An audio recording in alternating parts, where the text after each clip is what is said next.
장부와 기혈진액, 음식물이 들어왔을 때 장부에서 어떻게 거쳐 나가고 거기서 또 기혈진액 어떻게 변화해서 밖으로 빠져나가는가. 그러니까 음식물이 들어와서 나갈 때까지 이 과정을 간단하게 그림을 그려줄 수 있는 것이었죠. 그래서 이걸 가지고서는 전체적으로 장상론에 대한 부분들, 그다음 기혈진액에 대한 부분들을 한번 종합해서 정리하는 것이고요.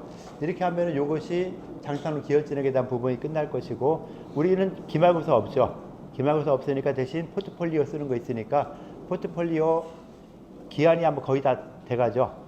포트폴리오 작성해서 제출해 주시면은 우리는 이제 기말고사 없이 수업이 다 끝나게 될 거예요. 그래서 오늘 발표 뭐 지금 뭐 한두 팀분이 발표 못 하겠네요. 발표 한두 팀 하고서는 마무리하도록 할게요.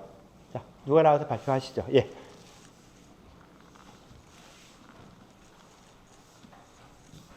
자, 요거 있으니까 하고 조장이 누구죠? 몇 조예요? 7조입니다. 이지희. 예.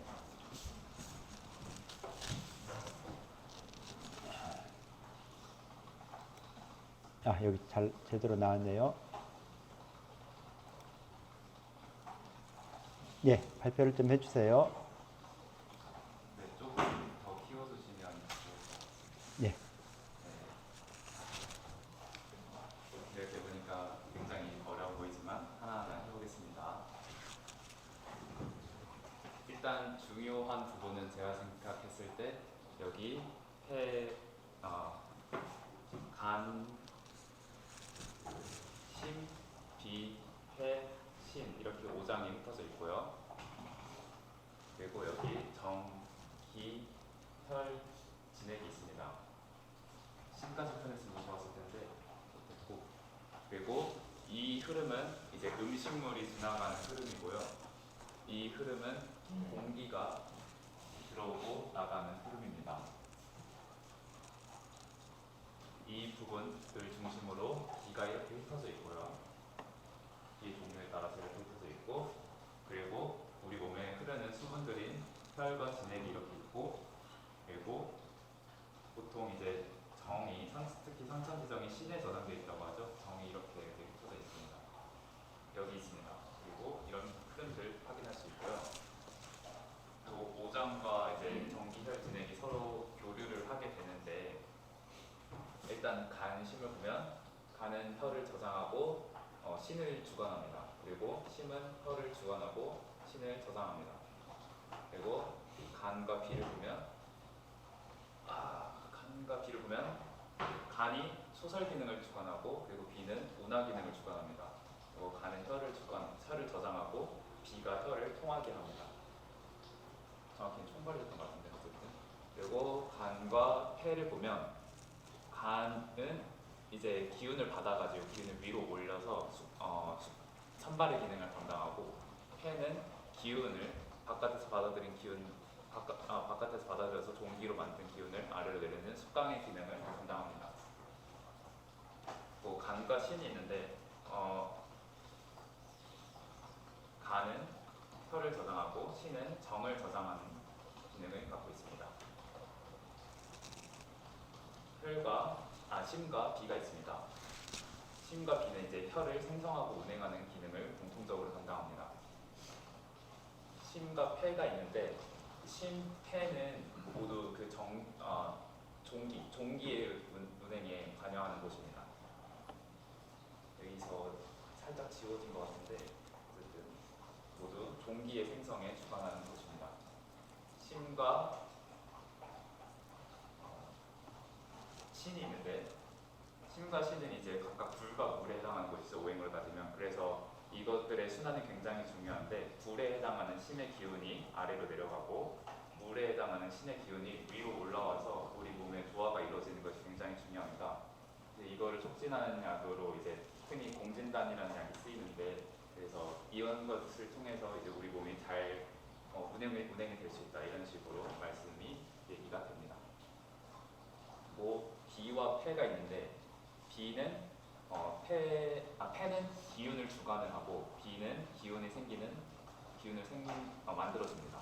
사실 폐도 기운을 만들지만 어쨌든 폐가 기운과 관련된 많은 기능을 주관하고, 비는 기운을 만드는 바탕이 됩니다. 폐는 수액을 통도하는 기능을 담당하고 D는 수액을 운하하는 기능을 담당합니다. 폐와 신이 있는데 폐는 기운을 주관하는 기능을 보통 담당하고 신은 기운의 근원이 되는 담당을 합니다. 신의 정이 저장되어 있기 때문에 기의 근원을 만들어주는 역할을 한다고 볼 수 있습니다. 이 정은 보통 이제 선천지정이라고 말하는 선천정이 이제 신에 저장이 되어 있습니다. 이는 부모로부터 물려받은 것입니다. 정확히는 이제 부에서부터 정을 받고 모에서부터 혀를 받는 것인데 어쨌든 부모로부터 받는 것입니다. 그리고 우리는 이제 수곡의 청기를 받아서 이제 수천지정을 만들 수 있습니다. 제가 이거를 여기다 표시를 못했는데 어쨌든 B는 후생양선천이라고 해가지고 후천양선천이죠. 후천양선천. 그러니까 어쨌든 나중에 먹는 것을 통해서 이제 선천적인 것을 길러주는 기능을 하고 선은 먼저 타고난 것을 바탕으로 후천적인 것을 만드는 그런 기능을 합니다. 네, 기운이 있는데 기운은 이제 바깥에서 자연계에서 받아들이는 청기가 있고 그리고 수곡에서 받아들이는 정기가 있습니다. 여기에서 이거를 가지고 폐가 종기를 만들어내는데 이 종기가 움직임을 가지고 있어가지고 우리 몸의 모든 움직임을 추동하는 기능을 합니다. 사실 이 화살표가 조금 잘못됐다 생각을 하긴 하지만 사람마다 다를 수 있으니까 원기는 이제 우리가 원래 타고나는 정에서부터 생성된 기인데 이 기와 종기의 관계를 이렇게 표현을 해주셨습니다. 그 다음에 기운이 이제 경락지기와 장부지기로 나뉘는데 이거는 기운이 존재하는 위치에 따라서 이렇게 그러니까 분포하는 위치에 따라서 이렇게 나눈 것입니다. 경락에 있으면 기운이 있으면 경락지기, 장부에 있는 기운은 장부지기로 표현했습니다. 이 종기가 위기와 용기가 될 수 있는데 각각 양과 음의 기능에 해당한다고 보통 분석을 합니다. 움직이는 부분과 그리고 상대적으로 덜 움직이는 부분 이렇게 나눴습니다. 위기는 우리 인체를 기경맥 밖에서 이렇게 돌아다니면서 우리 인체로부터 외부로부터 들어오는 사기로부터 우리 몸을 지켜주는 기능을 합니다. 외로 순환을 합니다. 그리고 영기는 우리 몸의 12경락을 이제 12경맥을 따라 돌아다니고 그 다음에 동맥과 인맥까지 하는 이 맥락을 따라 돌아다니면서 12경맥은 이제 수평폐경부터 시작해가지고 족걸음 단경으로 끝나죠. 이 12가지 흐름, 광합계 계열의 12가지 흐름을 그대로 따라다니면서 우리 몸을 돌아다니면서 우리 몸의 전신에 영향을 공급하고 혈을 영향을 공급하고 있습니다.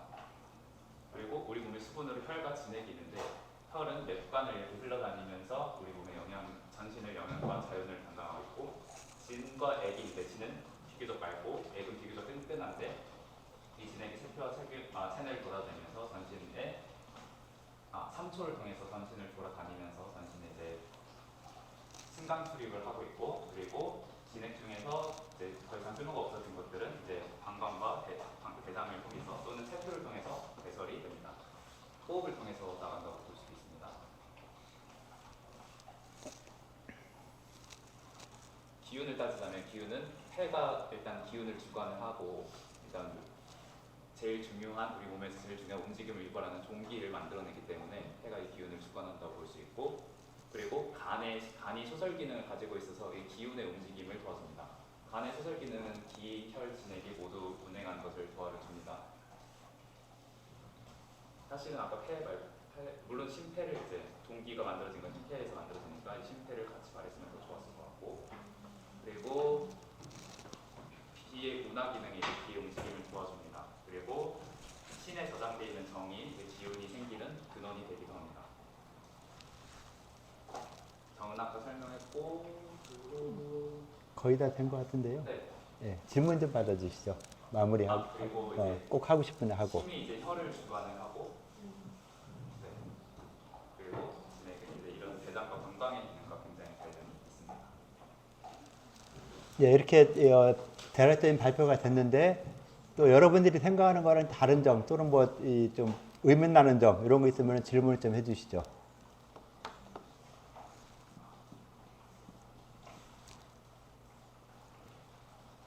질문 좀 해주세요.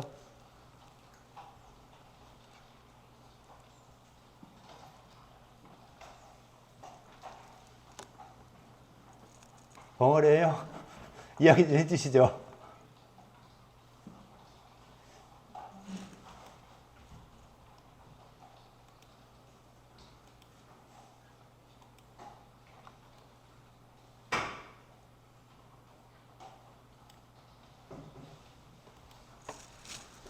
지금 이렇게 바꿔봤는데 어떻게 생각하세요? 네, 위치에 따라서 하는 게 옮기는 게 좋은 것 같습니다.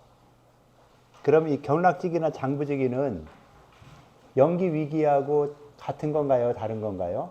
분류 기준이 달라가지고 이제 온전하게 말씀드릴 수 없을 것 같은데 음. 제 생각에는 네, 그래서 위치에 따라서 말하는 거랑 기능에 따라서 말하는 거라서 서로 다른 게 좋은 것 생각합니다. 그래도 위치, 위기, 연기 이렇게 따졌을 때 경락지기와 장부지기 각각이 어떤 건 위기, 어떤 건 연기, 아니면 뭐 둘 다 연기, 둘 다 위기 이렇게 봤을 때 연기 위기라는 거를 나눴을 때 경락지기나 장부지기는 어떻게 포함되는 게 좋을까? 일단 위기가 이제 경락 밖을 돌아다니기 때문에 경락지기라고 하는 거 조금 무리가 있을 것 같고 경락지기는 연기에 해당한다고 생각을 하고요. 그리고 장부지기도 이제 전신에 영향을 공급한다는 점에서 연기와 마이크 관련이 좀 있지 않을까. 대주세요. 네. 장부지기도 전신에 영향을 공급하는 점에서 연기와 관련이 있다고 저는 생각을 하고 있습니다. 그래서 아마 이렇게 요게 뒤로 오는 것이 조금 더 네, 수월하겠죠. 그래서 뭐 경락지기나 장부지기를 따로따로 구분해서 구태여 쓸 필요까지는 없었어요. 장부 속에 있는 곳이 장부지기, 경락에 있으니까 경락지기 뭐 이렇게 보는데 그럼 경락으로 흘러다니는 기운이 연기냐 위기냐 따졌을 때 아무래도 연기가 더 포함이 되니까 연기 속에 넣고 연기에서 뭐 경락으로 가면 경락지기, 장부로 가면 장부지기 뭐 이런 식으로 해주면은 조금 더 편안하지 않았을까 하는 이런 부분이 좀 있었고요. 종기하고 원기가에서 종기에서 위기가 되고 원기에서 연기가 된다. 이런 식으로 표현이 되어 있잖아요. 네, 그렇게 하는 게 맞을까요? 어떨까요? 이 부분도 조금 보실 여기 화살표 끝을 잘 못 봐가지고 예, 화살표를 어떻게 하는 게 좋을까요? 화살표가 둘 다 종기에서 시작하는 게 맞다고 생각합니다.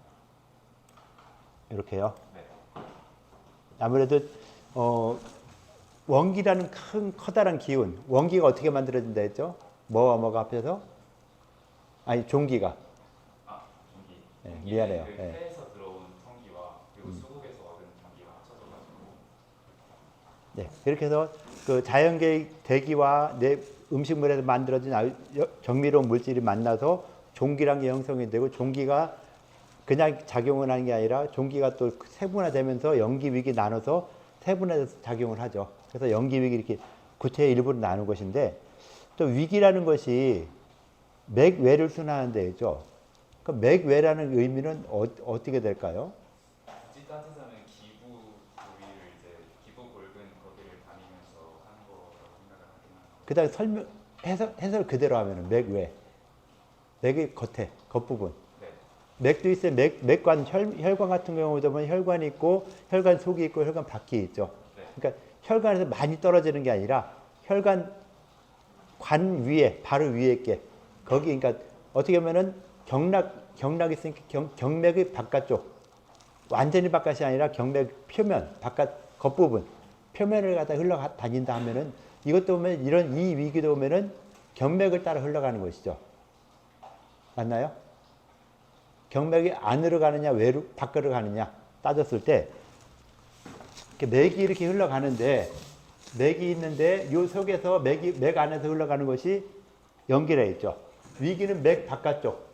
맥이 있으면 이 맥의 바깥쪽 이쪽 부분 이런 데로 흘러가는 게 위기인 것이죠. 그러니까 위기가 여러 가지 구분되는데 지멋대로 흘러가는 부분도 있고 피부 쪽으로 흘러가는 것도 있고 맥에서 맥 바깥쪽을 갖다가 구성해주는 이런 것도 있다라고 생각을 해줘야 돼요. 그래서 위기라는 것이 어떻게 되느냐 따졌을 때도 위기에 흐르는 것이 맥의 바깥쪽으로 흘러가는 것도 있고 지멋대로 막 체표로 흘러다니는 것도 있고 해서 위기가 약간 그런 쪽으로 분류가 된다라는 것이 있으면 좀 더 그런 부분을 좀 더 해주면 더 편안하게 될 수 있는 것이고 조금 전체적으로 봤을 때 장부 간의 어떤 관계가 좀 뭐 작은 자 쓰려니까 좀 어려웠지만은 장부 간의 어떤 상호 관계 같은 것도 설명을 잘해줬죠.